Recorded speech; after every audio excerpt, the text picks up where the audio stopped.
సంబంధించిన version పోయిందాం. So మనతో పాటుగా స్వామి వివేక్ పటేల్ గారు కూడా అందుబాటులో ఉన్నారు. స్వామి గారు, ఇప్పుడు ప్రధానంగా మీ ఎజెండా దశాబ్ది ఉత్సవాలు అన్నటువంటి ఒక కార్యక్రమాన్ని తీసుకొని వెళ్తా ఉన్నారు. 21 రోజుల అటు కూడా ఎమ్మెల్యేలు, మంత్రులు అందరికీ కూడా పెద్దపీఠం వేస్తూ ఈ కార్యక్రమాన్ని మొత్తం అందరూ కూడా ముందుకు తీసుకెళ్లాలి అనేటువంటి ఒక యాక్షన్ ప్లాన్ ను కూడా ఒక దిశానిర్దేశం చేసింది.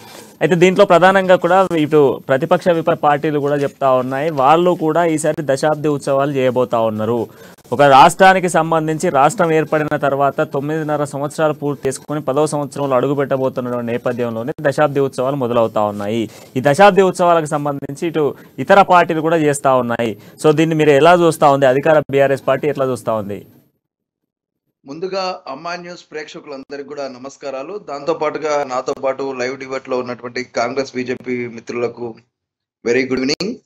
ఈరోజు తెలంగాణ రాష్ట్రం అనేది ఎట్లయితే 2001 నుండి పోరాటం చేస్తే టిఆర్ఎస్ పార్టీ, అదే తెలంగాణ రాష్ట్రం కోసం చేసినటువంటి పోరాటంలో అజ్ఞాతవాసము, అరణ్యవాసము తర్వాత ఎట్లయితే పట్టాభిషేకం చేసుకున్నామో అట్లా 14 ఏళ్ల పోరాటం తర్వాత మరి తొలిదశ ఉద్యమం 1969లో మొదలైతే మరి మలిదశ ఉద్యమం 2001లో మొదలైంది.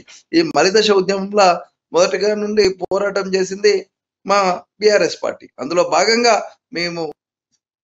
భాగంగా మేము మరి రాష్ట్రాన్ని సిద్ధించుకోవడం జరిగింది. సాధించినటువంటి రాష్ట్రాన్ని మరి ఏదైతే తెలంగాణ పసికొనగా ఉన్నటువంటి తెలంగాణ రాష్ట్రం ఈరోజు 9 సంవత్సరాలు పూర్తి చేసుకొని 10 సంవత్సరాల కాలంలోకి మరి దశాబ్దం పూర్తి చేసుకున్నటువంటి సందర్భంగా మరి మా బిఆర్ఎస్ పార్టీ, మా ప్రభుత్వము మరి దశాబ్ది ఉత్సవాలను చాలా ఘనంగా నిర్వహించేందుకు మరి మేము ప్లాన్ చేయడం జరిగింది. ఈ దశాబ్ద ఉత్సవాలను మరి ఏ విధంగా జరపాలా, ఎట్లా జరపాలా, ఏం చేయాలనే దానికి ఒక ప్రత్యేకమైనటువంటి మరొక షెడ్యూల్ తీసుకొచ్చి 21 రోజుల పాటు మేము చేసేటువంటి కార్యక్రమాన్నిటికి కూడా ఒక షెడ్యూల్ రూపొందించడం జరిగింది. అందులో భాగంగా మరి జూన్ 2 మొదటి రోజు ఉత్సవాల ప్రారంభం, అమరవీరులకు నివాళి.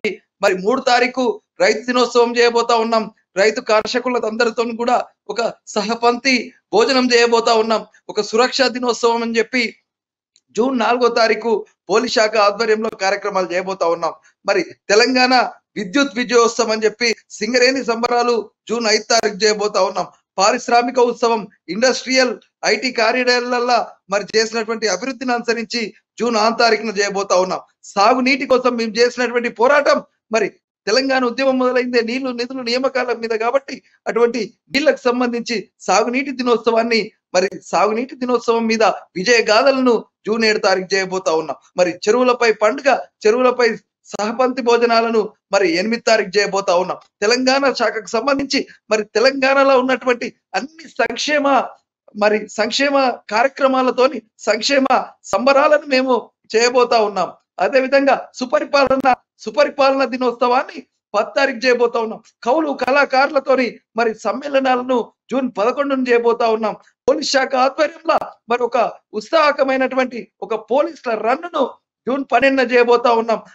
మహిళా సాధికారత మీద పెద్ద పీట వేసినటువంటి తెలంగాణ ప్రభుత్వం జూన్ 13 తారీఖు మరి జూన్ 13న మహిళా సంక్షేమం మీద కార్యక్రమం చేయబోతా ఉన్నాం. జూన్ 14 వైద్య ఆరోగ్య దినమును చేస్తూ నిమ్స్కు మరి మా గౌరవనీయులు కేసీఆర్ గారు నిమ్స్ విస్తీర్ణకు శంకుస్థాపన చేయబోతా ఉన్నారు.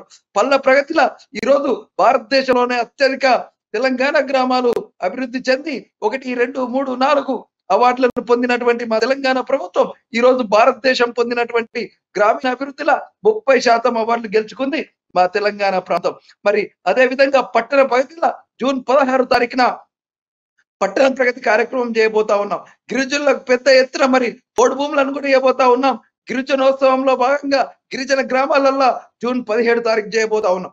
మంచి నీళ్ల పండుగను జూన్ 18 చేయబోతా ఉన్నాం. తెలంగాణలో పెద్ద ఎత్తున 130 కోట్ల మొక్కలు నాటి హరితహారంలా మరి ఈరోజు తెలంగాణలో మరి అడవుల పర్సంటేజ్ పెంచే క్రమంలో మేము తీసుకొచ్చిన కార్యక్రమం హరితహారాన్ని హరిత దినోత్సవంగా 19 తారీఖు చేయబోతా ఉన్నాం. విద్యల మరి అట్టడుగులో ఉన్నటువంటి తెలంగాణను ఈరోజు అభివృద్ధి పదంలోకి తీసుకొచ్చే భాగంగా విద్యాభివృద్ధిలో మేము చేసినటువంటి కార్యక్రమాలను బేస్ చేసుకొని తెలంగాణ విద్యా దినోత్సవాన్ని జూన్ 20 తారీఖు చేయబోతా ఉన్నాం. మరి పూజలు పురస్కారాలలో ఎప్పుడు ముందుండే మా సీఎం కేసీఆర్ గారు ఆధ్యాత్మికం అంటేనే ఈ రోజు మేము చేసినటువంటి యాదగిరి గుట్ట, త్వరలో నిర్మించబోయేటువంటి కొండగట్టు అంజన్న, అతి త్వరలో నియమించేటువంటి భద్రకాళి టెంపుల్, వీటన్నిటిని కూడా పునర్నిర్మాణం చేసి అతి ఉన్నత స్థాయిలో మరి ఒక ఆధ్యాత్మిక కేంద్రంగా ఈ రోజు తెలంగాణ ప్రాంతాన్ని చేయబోతా ఉన్నాం. జూన్ 21 మరి అమరులకు నివాళులు అర్పిస్తూ, తెలంగాణ రాష్ట్రం అంటే అమరవీరుల యొక్క త్యాగ ఫలం, తెలంగాణ ఉద్యమకారుల బలం కాబట్టి అమరవీరులకు మరి ప్రత్యేకమైనటువంటి నివాళులు అర్పిస్తూ అమరవీరుల స్మారక స్థూపాన్ని మరి 22 తారీఖు చేయబోతా ఉన్నాం.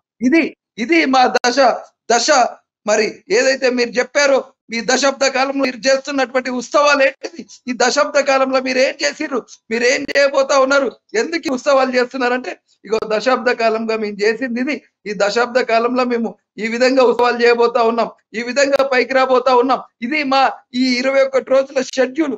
జూన్ 2న మొదలయ్యేటువంటి తెలంగాణ దశాబ్ది ఉత్సవాలను మేము జూన్ 22 వరకు ఈ విధంగా చేయబోతా ఉన్నాం.